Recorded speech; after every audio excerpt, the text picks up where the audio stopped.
MrFalloffalot how to. We have a bolt. If I move that bolt, anyway, you can hear that. Alright, you can hear that. Hopefully it doesn't flick out of my face. That's all you need for anywhere. Bush, city, house, workshop, wherever. 4 components to it. Get your plug. Your plugs, they're basically a mixture of cotton, nylon and rubber, and they plug up the hole. Obviously, rubber, cement do not eat unless you're a skull with crossbones for arms, and then it's good food. That is your drill, your cleaning tool, and last but not least, your threader, which is kind of obvious. Push it through. Anyway, I'll do some prep and then I'll show you how to do it.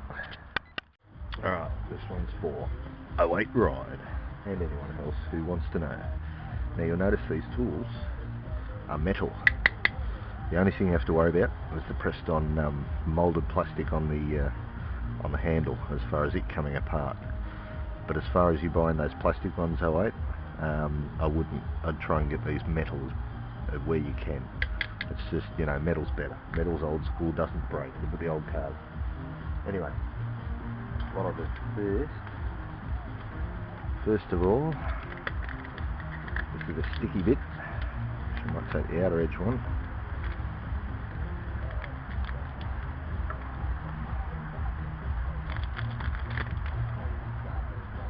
Peel him out. Now it's up to you which way you do it, as far as which step first, but I like putting it on this first because I don't have much crap on my fingers. You might as well prep this up because it's going to be zushing like crazy. Just give it a good coat all the way over. Quite simple actually when you think about it. Bit of rubber jammed in a hole.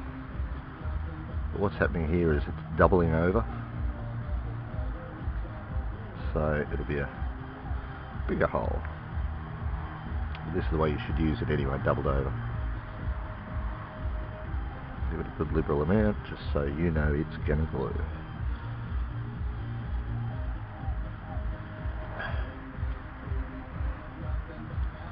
Now it's not a major issue if you put this aside and it goes tacky dry, because there's glues out there that prefer to be tacky. Vulcanizer rubber, yeah, well, when we were fitting with the patches you'd walk away, let them dry, then come back and put them on.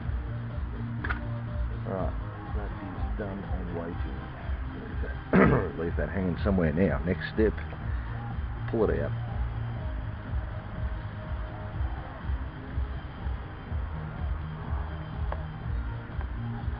Try to always thread it where possible.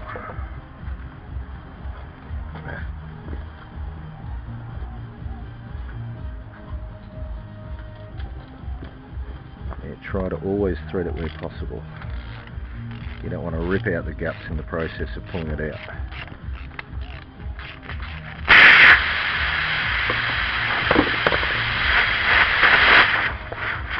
This is your cleaning tool. Give it a bit of a clean, and then last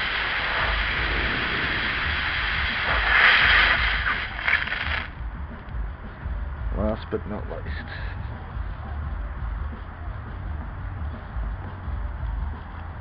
bit of a bugger to jam in there,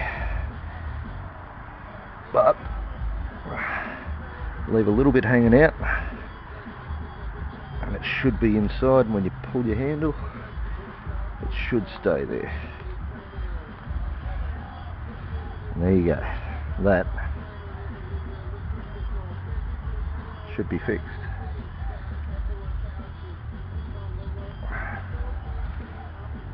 Should be poked out on the other end and the outside.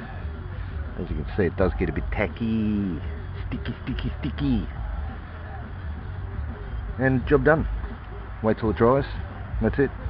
I've done this on a road tyre, bike tyre, and I think I rode with that tyre for another 1.5 years with the plug in there. Now, technically, to do this properly legally in Australia, you're supposed to take the tyre off the rim to inspect the belts, make sure there's no steel belting hanging out or anything like that. But most of the time, as you just saw, with that bolt, it's nice and clean. It's fine thread, so there's no risk of major ripping apart. It did go in with a point, so it sort of pushed everything aside as it went in. If it was a screw, once again, unthread it, don't just rip it out. Nails, probably the only thing you should rip out. Or, you know, straight, non-edged. I think if you were had a spear thrown in you, it'll rip your guts out in the process. Not good. Anyway, we let that dry, and that's done.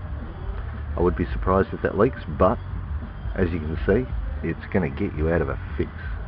Even though that was sealing the hole, it as it's going around, it's moving in its spot, and that's where your steel belt damage comes in. Motorbikes don't always have steel belts. They do, but not a lot, not as many as tyres. So yeah, your movement, your twisting, the tyre moving it around, that'll destroy the belting on the inside. Just a quick lesson. Second lesson. Still filming, yes. Now these ones are Discovery STIs, Coopers. It should say, yeah, right there, tread 2-ply steel and 3-ply polyester. Now every single tyre, right there is what I mean, every single tyre in the world, I'll turn this upside down, this footage, just so you can read it. Every single tyre in the world has to have these sort of things. Maximum load, blah yada yada yada, maximum PSI, etc. I personally have put a tyre up to 120 PSI to seat the bead in. That's your bead. Just that bit there. Shit's going to fall over. Yeah, so they can go more, but full driving we obviously have them down at 14 PSI sort of thing. Oh, and sidewall 3-ply polyester. Anyway, that's about it. That's all you need to know. Plug's done. And that's all you need. What I will do, just to make sure,